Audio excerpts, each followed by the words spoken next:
Hello students, अभी अपन पिछला जो लेसन पढ़कर आए थे वो था आपका इलेक्ट्रिक करंट। आज अपन जो स्टार्ट करने वाले हैं उसका नाम है इलेक्ट्रिक सर्किट यानी विद्युत परिपथ। पिछले में हमने पढ़ा था विद्युत धारा, इस बार पढ़ने वाले हैं विद्युत परिपथ। उसी से रिलेटेड पूरा का पूरा चैप्टर है यूनिट के अंदर। यूनिट का नाम तो करंट इलेक्ट्रिसिटी है, उसको दो पोर्शन में डिवाइड किया है, पहला इलेक्ट्रिक करंट और दूसरा है इलेक्ट्रिक सर्किट। आज इस लेसन में अपन सर्किट के बारे में पढ़ने वाले हैं।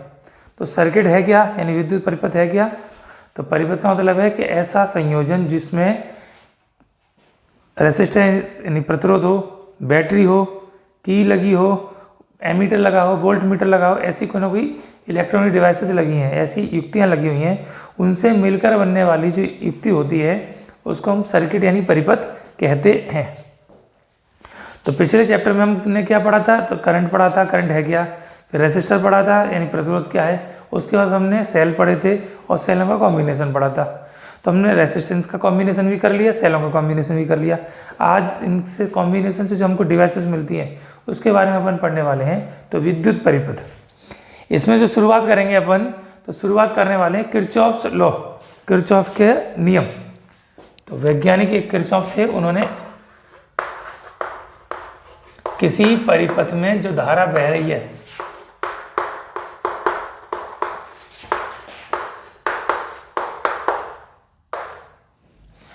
तो किरचॉफ्स लॉ, किरचॉफ के नियम, तो किसी भी परिपथ में धारा प्रवाहित हो रही है उस धारा का वितरण किस प्रकार से होगा, यानी डिस्ट्रीब्यूशन ऑफ करंट। वोल्टेज का डिस्ट्रीब्यूशन कैसा होगा? तो डिस्ट्रीब्यूशन ऑफ वोल्टेज, वोल्टता का वितरण। इसके संबंध में सर एक कुछ नियम दिए थे जिनको हम किरचॉफ के नियम यानी किरचॉफ्स लॉ ये कहते हैं। किरचॉफ्स लॉ अपने को यहाँ पर पढ़ने वाले हैं। तो किरचॉफ्स लॉ है क्या? बहुत बेसिक लॉ है, समझेंगे अपन। तो किरचॉफ नामक वैज्ञानिक ने किसी भी परिपथ में जो धारा बह रही है, किसी भी सर्किट में कोई करंट फ्लो हो रहा है, उस करंट का डिस्ट्रीब्यूशन कैसा होता है। कोई सर्किट थोड़ा सा कॉम्प्लिकेटेड है जिसमें अपन आइडेंटिफाई नहीं कर पा रहे हैं कि कौन सीरीज में कौन पैरेलल में, यानी कौन श्रेणी क्रम में कौन समांतर क्रम में है। अगर इसकी पहचान नहीं हो पा रही है, ऐसे किसी भी जटिल परिपथ के अंदर धारा का मान, विभवांतर का मान और प्रतिरोध का मान, इसकी गणना करने के लिए आसान सा उपाय दिया था जिसको हम बोलते हैं किरचॉफ के नियम। तो अपनी बात को व्यक्त करने के लिए किरचॉफ ने दो नियम दिए थे। तो किरचॉफ का प्रथम नियम, Kirchhoff's first law, this is also known as Kirchhoff circuit law. Kirchhoff का प्रथम नियम, किरचॉफ का परिपथ का नियम, या Kirchhoff law of junction, Kirchhoff का संधि का नियम। तो किरचॉफ का जो प्रथम नियम है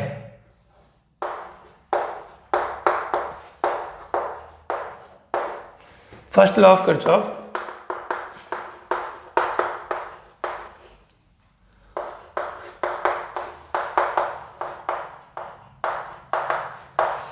किरचॉफ का फर्स्ट लॉ है तो वो लॉ ऑफ जंक्शन यानी संधि का नियम भी कहलाता है। किसी भी परिपथ में जो संधि है यानी जो जंक्शन है, जंक्शन लॉ भी कहलाता है। और इसको किरचॉफ सर्किट लॉ यानी किरचॉफ का परिपथी नियम भी कहते हैं। इसके आधार पर हम पहली बात जो करने वाले हैं तो किरचॉफ के पहले नियम के बारे में करने वाले हैं। तो फर्स्ट लॉ जनरली उसको KCL भी कहते हैं। तो किरचॉफ का पहला नियम क्या है? तो नियम उसने जो दिया था, स्टेटमेंट समझेंगे। तो स्टेटमेंट क्या है? तो किसी भी परिपथ के अंदर किसी भी संधि पर मिलने वाली समस्त धाराओं का बीजगणितीय योग शून्य होता है। दोबारा सुनेंगे। किसी भी परिपथ में यानी कोई भी सर्किट हमने ले रखा, उसकी किसी भी संधि यानी कोई भी जंक्शन है, उस जंक्शन पर जितनी भी धाराएं आ रही हैं या जा रही हैं, incoming currents and outgoing currents, इनका जो एल्जेब्रिक सम होता है यानी बीजगणितीय योग होता है, वो सदैव कितना होता है? शून्य होता है। तो algebraic sum at any junction in the circuit is always equal to 0। तो sigma I is equal to 0। यह पहला नियम है किरचॉफ का प्रथम नियम। तो संधि क्या होती है? तो संधि को समझिए। संधि का मतलब है जोड़, यानी जैसे कोई भी तार जा रहा है, ये एक सिंगल तार है, इसका मतलब इसमें तार में दो दिशाएं हैं, या तो धारा लेफ्ट हैंड साइड में जाएगी या धारा राइट हैंड साइड में जाएगी। अगर इसमें एक तीसरा तार हमने और जोड़ दिया तो तो अब रास्ते धारा के 3 हो गए, तो जहाँ पर जोड़ हो गया उसको जंक्शन बोलते हैं, यानी संधि बोलते हैं। तो जनरली हमारे घरों में जो इलेक्ट्रिक बोर्ड लगे होते हैं वो जंक्शन बोर्ड कहलाते हैं, क्योंकि वहाँ पर कई सारे सर्किट आते हैं। कोई सप्लाई बल्ब के लिए जा रही है, कोई उसके लिए पंखे के लिए जा रही है, और ट्यूबलाइट के लिए जा रही है, अलग अलग चीज़ों के लिए जा रही है, तो वो जंक्शन बॉक्स कहलाता है। संधि का जो बॉक्स है उस बॉक्स के आधार उसी का जो नाम जंक्शन है वही समझेंगे यहाँ पर। जहाँ पर जोड़ हो रहा है, तो कोई भी परिपथ है जिसमें एक जगह जोड़ है, इसका मतलब वहाँ पर कई सारे करंट आ रहे हैं, कई सारे करंट जा रहे हैं। इसमें से हम किस करंट के बारे में विचार करते हैं, हमने माना इसमें ये I1 और ये I2 करंट आ रहे हैं, बाकी बाहर निकल रहे हैं। ये हमने मान लिया I3 निकल रहा है, ये I4 निकल रहा है, ये I5 है, ये I6 है, ये I7 है। अब इस कंडीशन में क्या होगा, तो किसी भी सर्किट में किसी पॉइंट पे जितना करंट आएगा उतना ही करंट बाहर निकलेगा, पॉइंट पर तो रहता नहीं है। तो I1 और I2 ये दोनों तो आ रहे हैं, इसका योग किसके बराबर होगा, I3 प्लस I4 और प्लस I5 प्लस I6 और plus I7।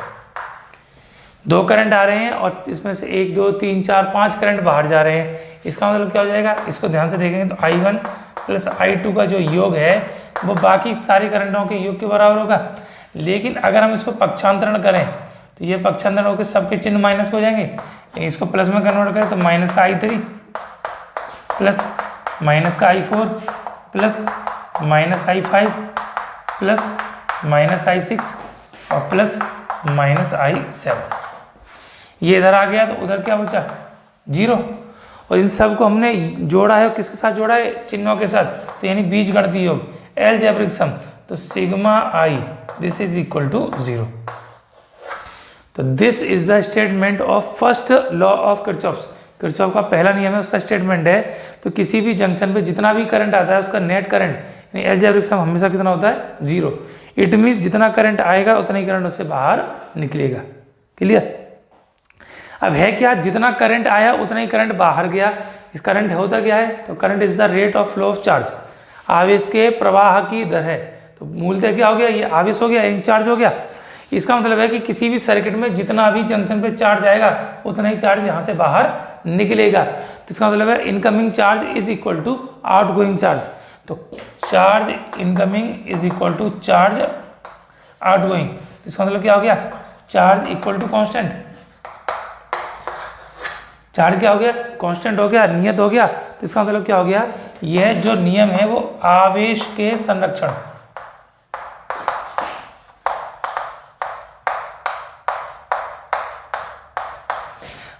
Law of conservation of charge,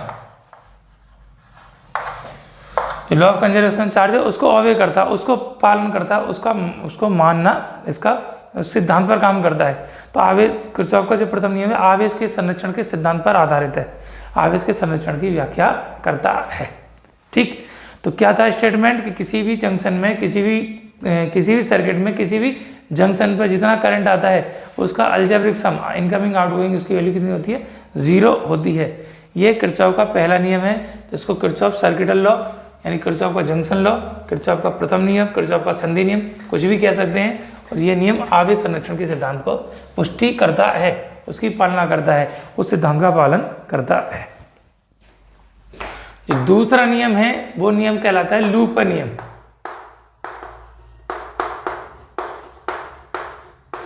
अथवा ये दूसरा जो है ये कहलाता है वोल्टता का नियम, या तो लूप का नियम या वोल्टता का नियम। तो law of Kirchhoff, law of voltage, Kirchhoff voltage law. तो KVL इसको और बोलते हैं, पहले को KCL, इसको बोलते हैं KVL, किरचॉफ वोल्टता law, Kirchhoff circuital law, loop का नियम या वोल्टता का नियम। अब इसमें लूप क्या होता है, तो पहली बात यहाँ पर हम विचार करेंगे तो शब्द है लूप। तो लूप का मतलब होता है बंद परिपथ। तो बंद परिपथ का मतलब क्या है कि कोई भी परिपथ, उसके कई सारे हिस्से हैं, उस हिस्से में से कोई सा एक हिस्सा जिसके अंदर करंट का पूरा फ्लो होता है, करंट आएगा जिस पॉइंट से स्टार्ट करेगा उसी पॉइंट पर जाकर खत्म हो जाएगा, तो लूप कहलाएगा। उदाहरण के तौर पे हमने एक सर्किट बनाया कोई,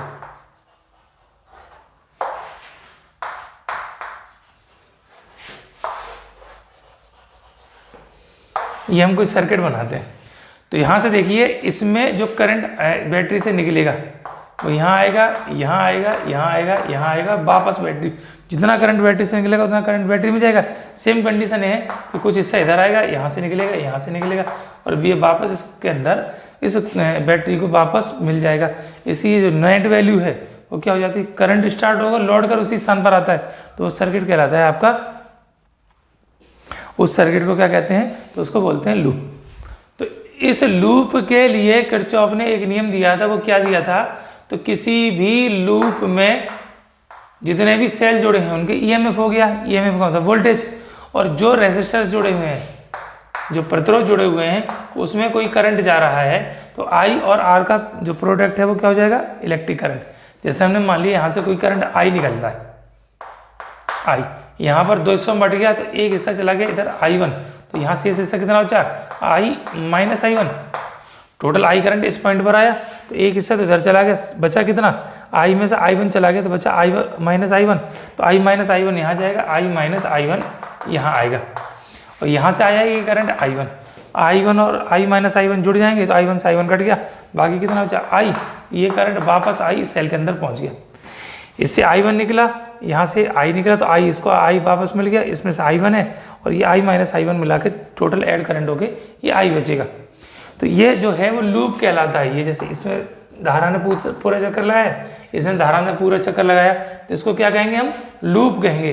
तो लूप के लिए किरचॉफ ने स्टेटमेंट क्या दिया था, तो स्टेटमेंट समझेंगे, तो किसी भी लूप में उपस्थित सभी विद्युत वाहक बलों का बीजगणितीय योग, किसका योग, विद्युत वाहक बलों का बीजगणितीय योग, उस लूप में सारी वोल्टताएं, जो भी आई और आर का गुणनफल है, उन वोल्टताओं के बीजगणितीय योग के बराबर होता है।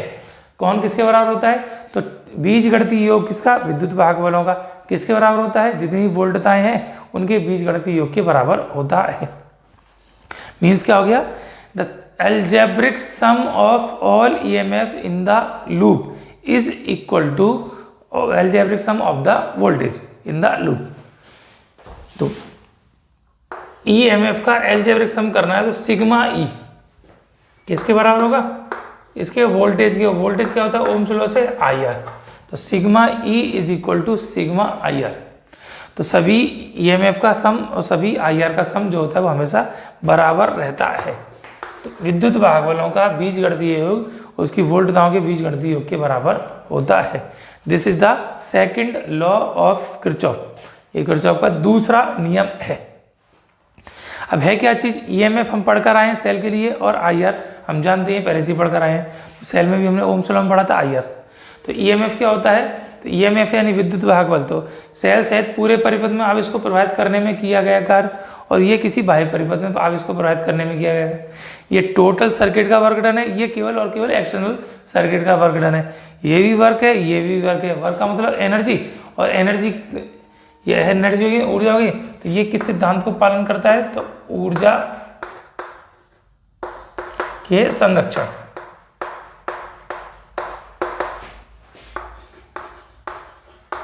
Law of conservation of energy. तो law of conservation of energy, energy जो कंजर्व है उस लॉ को ये ऑबे करता है। तो ऊर्जा संरक्षण के सिद्धांत पर आधारित है। यह है किरचॉफ का दूसरा नियम। तो पहला नियम था जो आवेश संरक्षण के सिद्धांत की पालना करता है, law of conservation of charge को, और दूसरा है एनर्जी कंजर्वेशन जो है उसको ऑबे करता है। तो इस तरीके से ये एक नंबर में अलग से क्वेश्चन पूछ दिया जाता है कि किरचॉफ का प्रथम नियम किस सिद्धांत, किस राशि के संरक्षण के सिद्धांत पर आधारित है, या दूसरा नियम किस भौतिक राशि के संरक्षण के सिद्धांत पर आधारित है। ठीक है, तो पहला है law of conservation of electric charge, और दूसरा है law of conservation of electric energy. अब ये जो दोनों फॉर्मूले हमने पढ़े हैं, इसको यूज कैसे करना है, तो मैं एक दो सवाल आपको करके बताता हूँ, उसको समझेंगे, उसके आधार पर अपन कुछ न्यूमेरिकल्स हैं उनको करने वाले हैं। मैं क्वेश्चंस आपको भेजूंगा सॉल्व करने के लिए, लेकिन उससे पहले इनको थोड़ा सा एक दो सवाल है उनको समझेंगे।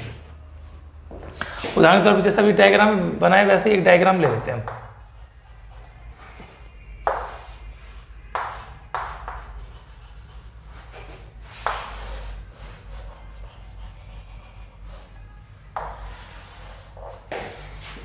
ये हमने मान लिया 5 वोल्ट की बैटरी है, ये 2 वोल्ट की बैटरी है, इसका विद्युत आंतरिक प्रतिरोध 2 ओम है, ये 1 ओम है और ये 10 ओम का एक प्रतिरोध है। 2 वोल्ट, 5 वोल्ट, 2 ओम और 1 ओम और ये 10 ओम, ये रेजिस्टर है। अब अपने को कैलकुलेट करना है कि calculate the electric current in each branch, प्रत्येक शाखा में बहने वाली विद्युत धारा के मान की गणना कीजिए। तो ऐसा सर्किट दिया होगा, हमसे पूछा जाएगा 2 ओम में कितनी करंट बह रहा है, 1 ओम में कितना करंट है और 10 ओम में कितना करंट है। सॉल्व कैसे करना है, तो सॉल्व किरचॉफ लॉस का अपन इसको करने वाले हैं। तो उसके लिए सबसे पहले हम इसको नाम देंगे, let name is A B C D E और F। अब करंट के बारे में विचार करेंगे, तो या तो हम यहाँ से करंट लेके इसमें अलग अलग कर दें, ये दोनों का अलग अलग ले लें। तो हमेशा ध्यान रखते हैं करंट हम निकालते हैं बैटरी के पॉजिटिव टर्मिनल से और नेगेटिव टर्मिनल में एंटर होता है, एक बात। दूसरी बात, जितना करंट किसी बैटरी से आएगा उतना करंट उसके अंदर वापस जाना पड़ेगा, उतना ही करंट इसको वापस देना पड़ेगा। तो हमने यहाँ से माना, यहाँ से कोई करंट निकला I1, ये I1 इधर आया, दूसरे सेल से यहाँ से करंट निकल लिया, ये I2। तो ये दोनों करंट I1 और I2 ये ऐड हो जाएंगे, इकट्ठा होकर कितने हो गए I1 प्लस I2। ये करंट इसमें जाएगा, ये current I1 plus I2, I1 plus I2 यहाँ आया, ठीक है, I1 और I2।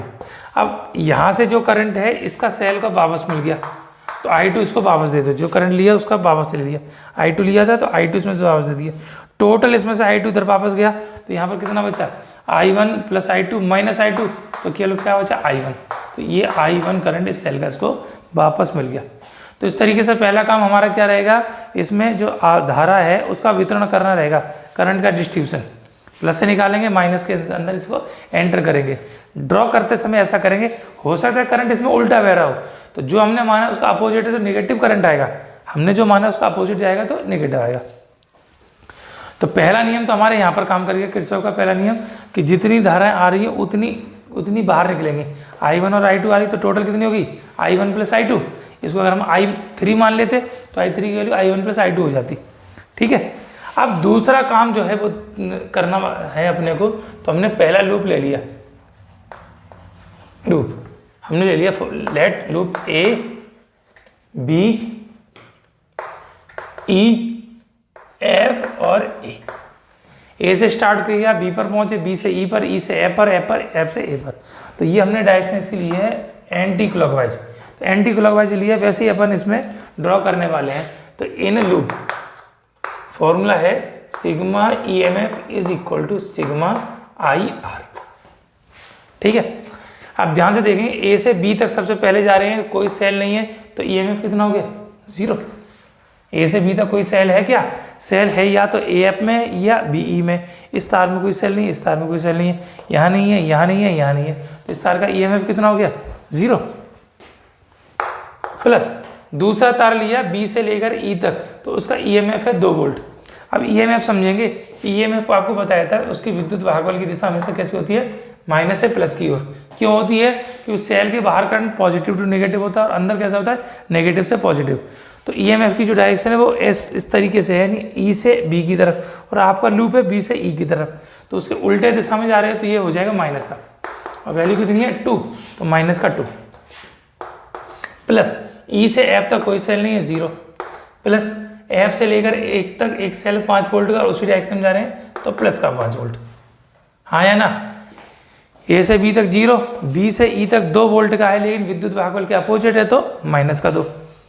E से F तक कोई सेल नहीं तो 0, और F से A तक एक ही सेल है 5 वोल्ट का, और विद्युत भागफल की दिशा में तो प्लस का 5, ठीक। ये सिग्मा EMF हो गया is equal to sigma IR। तो A से लेकर B तक है करंट I1 और प्रतिरोध है इसका 0, ठीक है। प्लस इसको अपन करंट को अंदर करेंगे और इसको बाद में करेंगे, दिशा करंट की बदल रही, तो 0 इंटू I1 प्लस प्रतिरोध कितना है 1 ओम, कौन सी तार में B से लेकर E तक, लेकिन करंट है I2 उसके विपरीत दिशा में जा रहे हैं तो माइनस का I2। अपोजिट करंट की डायरेक्शन में जा रहे थे तो प्लस का, अपोजिट जा रहे हैं तो माइनस का। इसमें 0 और करंट कितना है प्लस का I1, और इसमें 2 और करंट कितना है प्लस का ये I1। करंट कितना है I1। ये पूरा हो गया। ए से बी तक I1 इंटू 0, बी से ई तक माइनस का I2 इंटू 1, ई से एफ तक प्लस का I1 इंटू 0, एफ से लेकर ए तक प्लस का I1 इंटू 2। ठीक, तो इस तरीके से हमने देखा। तो ये माइनस का 2 प्लस का 5, ये 3 बचा, इक्वल टू ये 0 हो गया, ये 0 हो गया, तो क्या बचा 2I1 और माइनस का I2।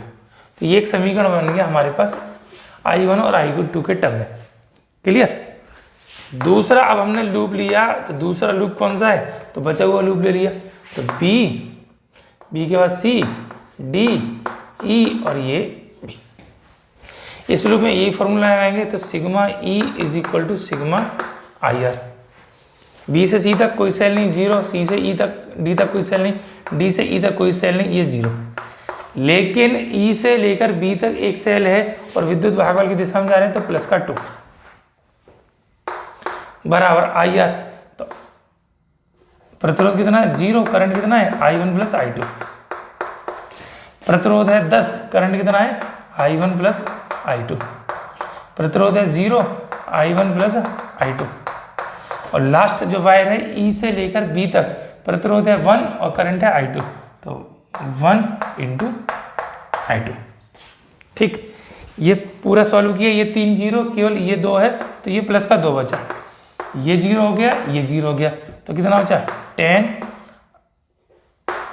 I1 प्लस I2 और प्लस ये केवल एक I2 बचा, तो 2 बराबर 10 I2 प्लस I2, तो कितने हो गए 11 I2। समीकरण 2। तो इस तरीके दोनों लूप की सहायता से I1 और I2 के हमने 2 समीकरण निकाल लिए। पहले में आया 2I1 माइनस I2 और इक्वल टू 3, और दूसरे में आया 10I1 plus 11I2 equal to 2। अब इन दोनों इक्वेशन को सॉल्व करके हम I1 और I2 की गणना कर सकते हैं। तो कैसे करें, ये माइनस का I2 है, प्लस का 11I2 है। अगर हम इसमें 11 का मल्टीप्लाई कर दें तो ये माइनस का 11I2 हो जाएगा, ये प्लस का 11I2 है, जोड़ेंगे तो कट जाएंगे। तो यही हम काम किया। तो इक्वेशन 1 मल्टीप्लाई बाई 11 और उसके बाद उसको क्या कर दिया, इक्वेशन 2 से ऐड कर दिया। इक्वेशन 1 में 11 का मल्टीप्लाई किया तो ये 33 equal to 22I1 minus 11I2। ये वैसा का वैसा 2 इज इक्वल टू 10I1 और प्लस का 11I2 ऐड किया तो ये कट गया, ये बचा 35 इक्वल टू ये बचा 32 किसके बराबर, I1 के बराबर। तो I1 equal to 35/32 electric current है, तो ये एम्पियर। तो I1 जो है उसका प्रतिरोध, उसका जो विद्युत धारा ये हमको मिल गई। अब ये मान किसी में लगा दो फ्रॉम इक्वेशन 1, समीकरण 1 में ये वैल्यू पुट कर दी तो क्या आ जाएगा 3 इज इक्वल टू 2 35/32 माइनस का I2, तो I2 इज इक्वल टू हो जाएगा 70/32 माइनस 3 I2 बराबर,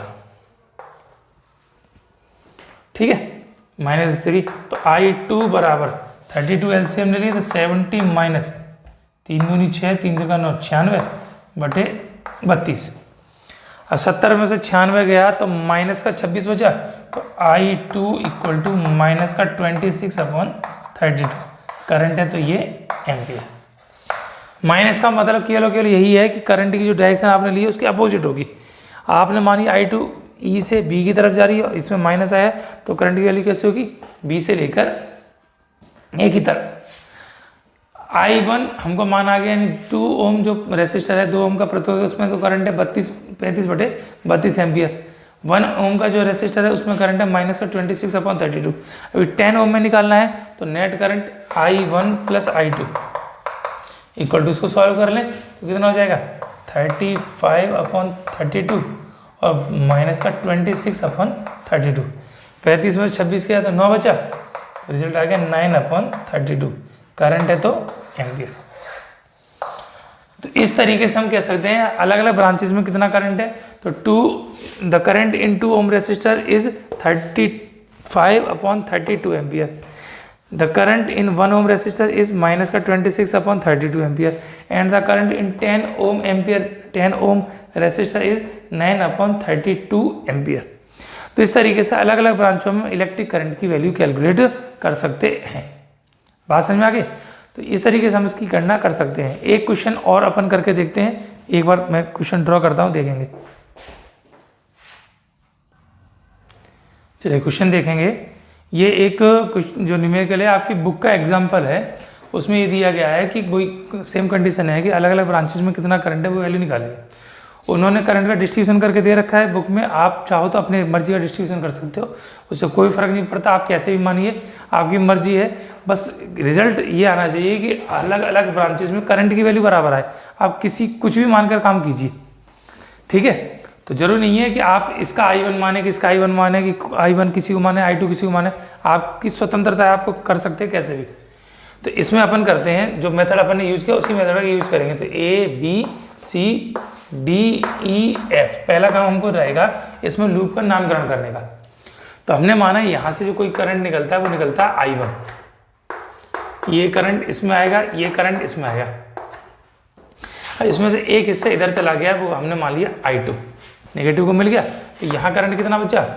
I1 माइनस I2, ये करंट भी इतना, ये करंट भी इतना, I1 माइनस I2, ये करंट I2 गया तो I2 इससे बाहर निकलेगा, प्लस से I2 इसमें जाएगा, I2 इस I2 के साथ जुड़ जाएगा, तो नया करंट कितना हो गया? ये I1। तो वापस इस सेल का करंट I1 इसको वापस हमने दे दिया। तो ध्यान हमको ये रखना है कि जितना करंट जिस सेल से लिया है उतना करंट उस सेल को वापस करना है, एक बात। दूसरी बात ये ध्यान रखने की है कि हमको इंटीजर कम से कम माने, ऐसा नहीं कि यहाँ I1 मान लिया, ये I2, फिर ये I3, फिर किसी को I4 माने। तो जितने ज़्यादा आप अननोन राशियाँ मानोगे, जितने ज़्यादा धारा मानोगे, उतने ज़्यादा आपको समीकरण बनाने पड़ेंगे, और जितने ज़्यादा समीकरण बनाने पड़ेंगे उतनी कैलकुलेशन आपके लिए लेंथी हो जाएगी। तो काम करने का क्या है कि कम से कम इंटीजर लीजिए, और कम से कम इंटीजर लोगे तो उसको कैलकुलेशन आप आसानी से कर सकते हो। तो अब इस का अपन यूज़ करते हुए हमने लिया पहला लूप, तो वही हमने लिया जो करंट डायरेक्शन वैसे हमने ले लिया, एक ये करंट ले लिया और एक हमने ये लूप ले लिया। तो पहला लूप लिया है A B E F और A से स्टार्ट किया, B पर गए, B से E से E पर, E से F पर, और F से वापस हम दोबारा A पर आ गए। इसमें फॉर्मूला क्या होता है? Sigma EMF equal to sigma IR। तो EMF इस तार में कुछ नहीं है तो 0 इसमें है, और EMF की दिशा कैसे होती है? माइनस से प्लस, उसी डायरेक्शन में जा रहे हैं तो प्लस का 10 प्लस 0, इसमें भी उसे जा रहे हैं तो प्लस का 14 इज इक्वल टू, अब IR लेंगे तो ये कितना है? ये I1 इंटू 4, तो 4 इंटू प्लस का I1, इधर गए तो प्लस 6 इंटू प्लस का I2, ऊपर गए तो 0 इंटू I1, उधर गए तो प्लस का 0 इंटू I1। इन दोनों प्रतिरोध थे, इन दोनों प्रतिरोध 0, तो इन दोनों का गुणांक 0 आ गया। ये 10 और 14 ये हो गया 24 बराबर 4I1 और प्लस का 6I2। चाहे तो हम कॉमन लेके काट सकते हैं, 2 कॉमन लेके काट दिए तो 2I1 प्लस 3I2, और 2 से काट दिया तो ये 12 बार गया। This is equation 1। तो पहला लूप लिया, उस हमने समीकरण बना लिया, एक बार समीकरण। दूसरा लिया लूप, कौन सा है? B C D E और B। इसमें देखते हैं तो sigma EMF sigma IR, condition वही है, तो 0, यहाँ कोई सेल नहीं, 0, यहाँ कोई सेल नहीं, 0, यहाँ पर सेल है लेकिन सेल के विपरीत दिशा में जा रहे हैं तो माइनस का 10। सेल की EMF B से E की तरफ, हमारा जो लूप है E से B की तरफ है तो अपोजिट गया तो माइनस का 10 is equal to 0 into I1 minus I2 plus 2 into I1 minus I2 plus 0 into I1 minus I2 और माइनस का प्लस का 6 इंटू माइनस I2, I के अपोजिट डायरेक्शन में। तो ये बचा माइनस का 10, ये पद 0 हो गया, ये पद 0 हो गया, तो केवल क्या बचा? 2I1 माइनस का 2I2 और माइनस का 6I2। माइनस का 10 इक्वल टू 2i1 और माइनस का 8i2 हो गया। तो ये रिजल्ट आ गया, 2 कॉमन लेके काट दिया, 2i1 काट दो, चाहे रहने दो, ऐसे रहने दे, 2i1 माइनस का 8i2 इक्वल टू माइनस का 10। इसलिए नहीं काटे क्योंकि 2i1 यहाँ पर है, 2i1 यहाँ पर है, इसमें से घटाएंगे तो हमारे लिए आसान हो जाएगा कैलकुलेशन करना। तो पहले इक्वेशन आ गया 2i1 plus 3i2 equal to 12, दूसरा आ गया 2i1 minus 8i2 equal to minus का 10। इसमें भी 2i1 है, इसमें से 2i1 है, अगर इसमें से इसको घटा देते हैं तो ये कैंसिल आउट हो जाएगा। तो अब क्या काम करना है, इक्वेशन 1 माइनस इक्वेशन 2। तो पहला है 2i1 प्लस का 3i2 इक्वल टू 12, ये है 2i1 माइनस का 8i2 इक्वल टू माइनस का 10। घटा रहे हैं तो minus plus plus, 2i1 cancel out, 8 और 3 11, i2 इक्वल टू कितना बचा 22, तो i2 की वैल्यू आ गई 2। तो i2 जो हमने करंट लिया वो 2 एम्पियर हो गया, प्लस का इसका मतलब जो हमने करंट का डिस्ट्रीब्यूशन किया वैसा का वैसा ही है। अब इक्वेशन 1 में ये वैल्यू पुट कर दो, तो 2i1 प्लस का 3 इंटू 2 इक्वल टू 12, तो 2i1 इक्वल टू 12 माइनस 6, 6 बचा, तो 2i1 इक्वल टू 6, तो i1 इक्वल टू 3, करंट है तो ये एम्पियर, ठीक है। अब तो i1 की वैल्यू 3 है और i2 की वैल्यू कितनी आई हमारी, i2 वैल्यू 2 आई, तो ऑब्वियसली इसकी वैल्यू कितनी आएगी 1 आएगी। तो now i1 minus i2 equal to, तो 3 माइनस 2, तो i1 minus i2 equal to 1, current है तो एम्पियर। तो इस तरीके से हम कह सकते हैं कि जो ब्रांचेज हैं अलग अलग, तो 4 ओम जो रेसिस्टर है 4 ओम का प्रतिरोध, उसमें i1 करंट जा रहा है तो 3 एम्पियर हो गया। 6 ओम का जो रेसिस्टर है उसमें करंट जा रहा है i2, इसकी वैल्यू होगी 2 एम्पियर, और जो 2 ओम का रेसिस्टर है उसमें करंट जा रहा है i1 माइनस i2 यानी 1 एम्पियर। तो दीज आर द आंसर्स। एक बार देखता हूँ क्या आंसर्स हैं। तो आंसर्स आर जो क्वेश्चन में गिवन है, तो 2 एम्पियर और ये कहाँ गया 3 एम्पियर और 1 एम्पियर, ठीक है। माइनस माइनस के लिए माइनस का तो इनकी जो डिस्ट्रीब्यूशन है वो अपोजिट है। तो करंट वही का वही रहा, एक 3 एम्पियर है, एक 2 एम्पियर है, बाकी कितना बचा 1 एम्पियर। तो इस तरीके से हम किरचॉफ के जो इक्वेशन है उसका यूज करते हुए किसी भी सर्किट में करंट की वैल्यू कैलकुलेट कर सकते हैं। ये क्वेश्चंस कुछ आपको क्वेश्चन शीट भेज जाएगी, उनको आपको सॉल्व करना है, जो नहीं आएंगे वो आपको पूछने, उनका सोल्यूशन आपको बताया जाएगा। Thank you.